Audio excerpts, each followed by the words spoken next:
Break के बाद आपका स्वागत है। नितिन गडकरी साहब हमारे साथ मौजूद हैं, कई मुद्दों पर चर्चा भी कर रहे हैं। नितिन साहब, देश की अस्मिता को लेकर चर्चा चल रही है और देश के सैनिकों ने मुंह तोड़ जवाब दिया है पाकिस्तान को, लेकिन देश के अंदर ही कुछ ऐसे लोग हैं जो सर्जिकल स्ट्राइक को लेकर बार बार सवाल खड़े कर रहे हैं। दिल्ली के मुख्यमंत्री, कांग्रेस भी प्रेस कॉन्फ्रेंस कर कहती है कि सर्जिकल स्ट्राइक फर्जी है।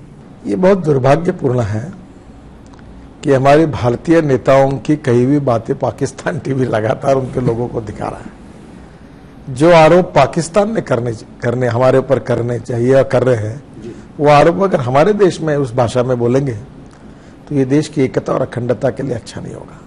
ये देश हिंदू मुसलमानों का किसी का नहीं है, ये देश सभी भारतीयों का है। लेकिन कांग्रेस बीजेपी और कोई आम आदमी पार्टी का नहीं, पूरे सबका है। जो राष्ट्रीय सुरक्षा के मसले हैं और जिसमें हमारे शूर जवानों ने अपना बलिदान भी किया और लड़ाई बताई, उस पर संशय व्यक्त करना अच्छी बात नहीं है और मुझे लगता है मीडिया में ऐसी चर्चा भी नहीं होनी चाहिए। लेकिन विपक्ष कहता है, खुद चिदंबरम कहते हैं कि 2013 में हमने सर्जिकल स्ट्राइक की। कांग्रेस कहती है कि ये होती रहती है, लेकिन कभी इस तरीके से इसका पॉलिटिकल इस्तेमाल नहीं किया गया, माइलेज नहीं लिया गया, जो बीजेपी कर रही है, नरेंद्र मोदी कर रहे हैं। देखिए, हमने कोई पॉलिटिकल माइलेज नहीं लिया। रात को 12:30 बजे हुआ, सुबह 4:30 बजे तक चला और दोपहर को 12, 12:30 के बाद लोगों को बताया गया। और मुझे बताइए, मुझे इसमें कोई, हमने ये नहीं कहा कि ये श्रेय हमारा है, कोई बीजेपी ने नहीं लिया, कोई मोदी जी ने लिया। मोदी जी ने तो बात तक नहीं की कभी। मुझे लगता है कि उसके बाद में जो कोई कार्यक्रम है, उन्होंने अपने मुंह से एक शब्द भी नहीं निकाला। उन्होंने कहा कि डीजीएमओ को ये कहा गया कि जाके प्रेस कॉन्फ्रेंस कीजिए, इसके पहले कभी नहीं हुआ। देखिए, जो बातें है संवेदनशील है, गंभीर है, उसमें सरकारी प्रवक्ताओं ने सच्चाई की जानकारी जनता को देना ये आवश्यक है। और मुझे बताइए, अगर ये जानकारी नहीं देते तो आप ही लोग फिर बोलते कि हमको जानकारी देते नहीं, हमको मिलते नहीं, बताते नहीं। फिर आप आपके अंदाज से और कुछ दिखाते और कुछ बोलते हमको सरकार नहीं बता रहा, इसलिए हमको बताना पड़ा। तो इतने सवाल जवाब हो रहे हैं, पाकिस्तान इनकार कर रहा है, विदेशी मीडिया को लेकर गया और उन्होंने कहा देखिए सर्जिकल स्ट्राइक यहां पर हुई नहीं, जिनका जिक्र किया जा रहा है ये वही जगह है। तो फिर क्यों ना उस वीडियोग्राफी को, जिसको कहा गया कि वीडियोग्राफी की गई, क्या ऐसी तस्वीरें, ऐसे चित्र सामने आने चाहिए जिससे देश के जवानों की शूरवीरता का पता चले? हाँ, लगता है कि हमारे देश पर, हमारे जवानों पर संशय लेने वाली बात ही गलत है, ये नहीं होना चाहिए। और जहां तक हमारे मिलिट्री के अधिकारियों ने, ये कोई राजनीतिक पार्टी के प्रवक्ताओं ने कही हुई बात नहीं है। हमारे मिलिट्री के ऑफिशियल, हमारे लेफ्टिनेंट, ब्रिगेडियर्स, कर्नल्स, जनरल्स, वो जब बात कह रहे और बता रहे, उसके ऊपर इस प्रकार का अविश्वास दिखाना ये देश के लिए हितावह नहीं है। मुझे लगता है राजनीतिक नेताओं ने और पार्टियों ने इससे बचना चाहिए। पाकिस्तान मानने को तैयार नहीं है, अभी भी लगातार सीज फायर का उल्लंघन हो रहा है। आपको मालूम है, पाकिस्तान के पत्रकार जहां गए जी, वहां की जनता ने उनको क्या बताया, रात को क्या हुआ, कितने गोलियों का आवाज आता रहा था, क्या क्या हो रहा था, उन्होंने बताया। और हमारे लोग 2-2.5 किलोमीटर पैदल जाकर उन्होंने अटैक किया हुआ है, ये भी हमने कहा है।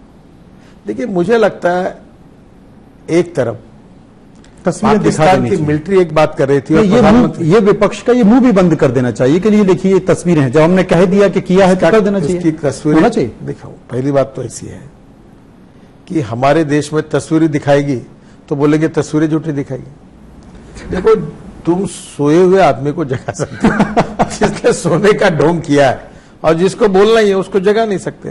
बोले तस्वीरें झूठी है तो क्या बताओगे फिर? अब क्या कहोगे आप? बोलेंगे जहां दिखा रहे वो पाकिस्तानी नहीं है, वो तो दिल्ली के बाजू में कोई किले पर शूटिंग किया, ये भी बोल देंगे। ऐसी आशंका है आपको, कैसा हो सकता है? ये मैं आपको, ये विषय चर्चा का नहीं है। हमारे जवान देश के लिए लड़ रहे हैं, हमारा देश के जवान हम सबके लिए लड़ रहे हैं।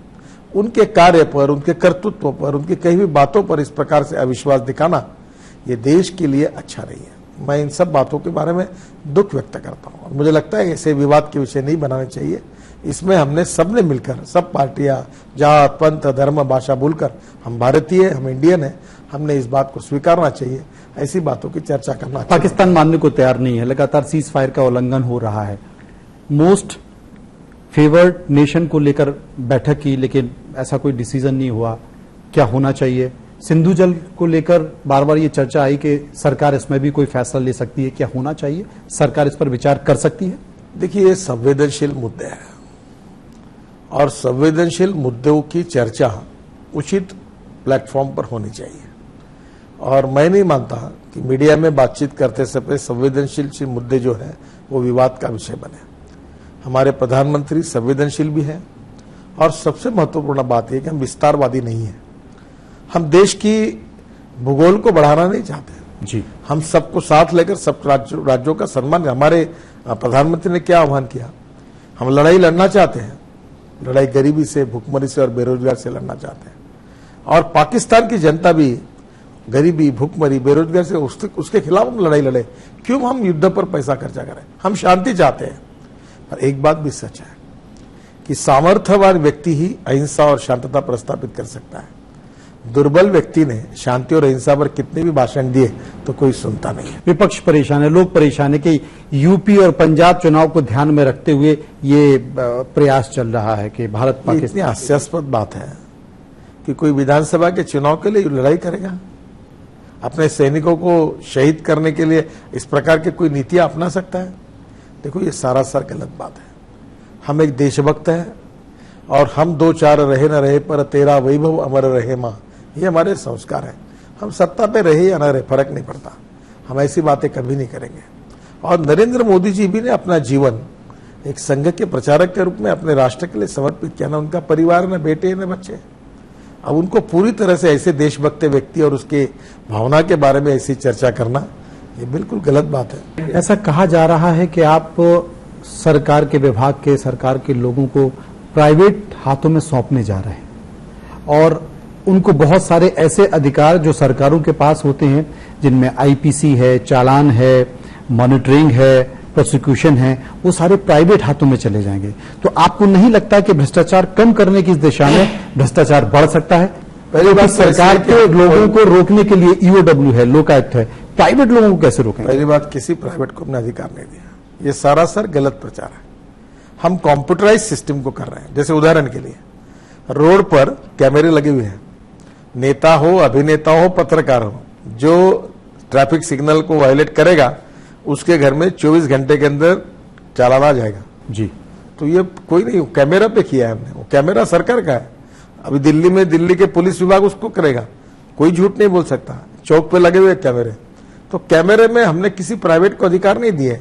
सरकारी सिस्टम को, यंत्रणा को हमने मॉडर्नाइज किया है, कुछ जगह मैकेनाइज किया है और कुछ जगह कंप्यूटराइज किया है और लगातार इसको सैटेलाइट से भी जोड़ा है।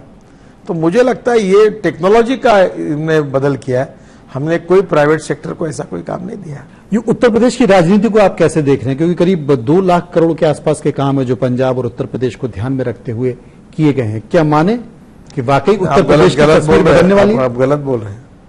हमारी सरकार के 5 साल पूरे होंगे तब मैं आपको लिस्ट दूंगा। 2 लाख करोड़ के काम केवल उत्तर प्रदेश में कुछ पूरे होंगे और कुछ शुरू रहेंगे। 2 लाख करोड़। तो क्या उत्तर प्रदेश की बात कर रहा हूं, पंजाब की जी। पंजाब में तो बादल साहब, और आप कभी जाकर बात करिए सुखबीर बादल जी और सरकार से, जो मांगा वो दिया, दुगना दिया जी। मैं जहां जाता हूं वहां पूछता हूं बताओ क्या चाहिए, मैं आपके लिए बता। ये देश हमारा है, कोई कांग्रेस नहीं, कोई बीजेपी नहीं। कांग्रेस का एमपी बोले, बीजेपी का एमपी बोले, समाजवादी पार्टी का बोले, जो भी मुझे बताया। अखिलेश जी ने कहा वो उनका इटावा का रोड बना, बिल्कुल करो। राज्यों के मुख्यमंत्री आपसे बड़े खुश हैं क्योंकि सुनने में आ रहा है कि जो राज्य अपनी सड़क नहीं बना पा रहे अपने राज्यों की, नेशनल हाईवे के अलावा आप उन राज्यों की कुछ सड़कें भी अपने पास ले रहे हैं। बिल्कुल ले रहा हूं, जितना कहेंगे उतना लेने के लिए तैयार हूं।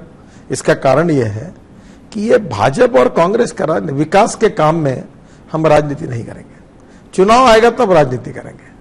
जब रोड बनाना, ये लोगों को राहत मिलती है। हमारा देश आगे जाना चाहिए, हमारे देश में अच्छे रोड बनने चाहिए, हमारे देश में सब लोगों को 24 घंटे बिजली मिलनी चाहिए, हमारे देश में उद्योग होने चाहिए, हमारे देश का एक्सपोर्ट बढ़ना चाहिए, हमारे देश के बेरोजगारों को हाथों को काम मिलना चाहिए। ये कोई मतभेद के विषय हो सकते हैं, बीजेपी हो, कांग्रेस हो, ये सब होना चाहिए। इसमें कोई राजनीति नहीं होगी। जो भी काम हम कर सकते हैं किसी भी राज्य के लिए, किसी भी गांव के लिए, वो काम हम बिल्कुल ताकत के साथ दिल खोलकर करेंगे। इसमें राजनीति कभी नहीं करेंगे। नितिन जी, हमारी भी शुभकामनाएं आपके साथ है। आपने जो टारगेट रखा है 40 किलोमीटर पर डे के हिसाब से के 42 किलोमीटर के हिसाब से के रोड्स बनाए जाएं, हाईवे बनाए जाएं, हम इंतजार करेंगे, हम देखेंगे। और अगली मुलाकात हमारी उत्तर प्रदेश चुनाव के मद्देनजर उत्तर प्रदेश में भी होगी। तब तक के लिए बहुत बहुत धन्यवाद। आपका आभारी हूं।